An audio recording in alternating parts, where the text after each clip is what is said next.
अस्सलाम वालेकुम students, welcome to PM education channel.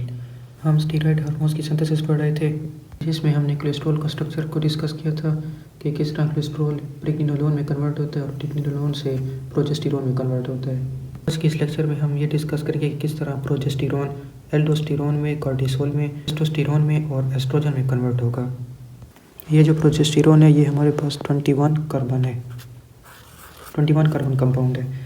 17 alpha hydroxylase यानी कि 17 पोजीशन पर हमारे पास हाइड्रोक्सिल ग्रुप ऐड होगा।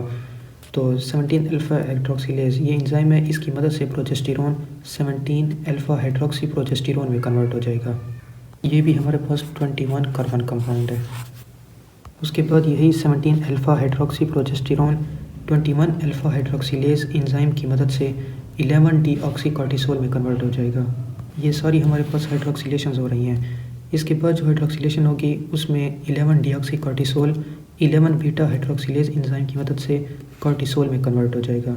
यानी कि कॉर्टिसोल जो है वो ग्लूकोकॉर्टिकॉइड का हार्मोन है। इसी तरह 21 अल्फा हाइड्रोक्सिलेज यानी कि 21 पोजीशन पर हमारे पास हाइड्रोक्सिल ग्रुप ऐड होगा और 21 अल्फा हाइड्रोक्सिलेज एंजाइम की मदद से प्रोजेस्टेरोन 11 डीऑक्सी कॉर्टिस्टेरोन में कन्वर्ट हो जाएगा। इसके बाद जो अगली हमारे पास हाइड्रोक्सिलेशन होगी उसमें 11 डीऑक्सी कॉर्टिस्टेरोन 11 बीटा हाइड्रोक्सिलेज एंजाइम की मदद से कॉर्टिस्टेरोन में कन्वर्ट होगा। उसके बाद यही कॉर्टिस्टेरोन 18 अल्फा हाइड्रोक्सिलेज एंजाइम की मदद से एल्डोस्टेरोन में कन्वर्ट हो जाएगा। अच्छा, ये जो हमारे पास है ना 17 अल्फा हाइड्रोक्सी प्रोजेस्टेरोन ये 21 कार्बन है। तो एक एंजाइम है जिसका नाम लाइएज एंजाइम है। ये लाइएज एंजाइम क्या करेगा कि इसमें से 2 कार्बन को रिमूव कर देगा।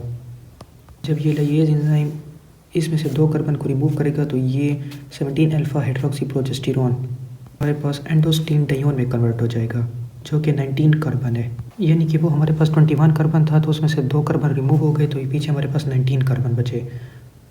इसी तरह जो ये एंडोस्टीन डायोन है ये टेस्टोस्टेरोन में कन्वर्ट हो जाएगा और ये जो टेस्टोस्टेरोन है ये एरोमेटेज एंजाइम की मदद से एस्ट्रोजन में कन्वर्ट हो जाएगा। ये जो एरोमेटेज एंजाइम है ये टेस्टोस्टेरोन में से 1 कार्बन को रिमूव कर देगा और एस्ट्रोजन में टेस्टोस्टेरोन को एस्ट्रोजन में कन्वर्ट कर देगा। यानी कि ये 18 कार्बन बन जाएंगे। टेस्टोस्टेरोन जो हार्मोन है ये हमारे पास टेस्टिस में पाया जाता है। एस्ट्रोजन और प्रोजेस्टेरोन ये जो 2 हार्मोन है ये ओवरीज में पाए जाते हैं। इस लेक्चर में सिंथेसिस ऑफ स्टीरॉयड हार्मोन्स भी कंप्लीट हो गया है।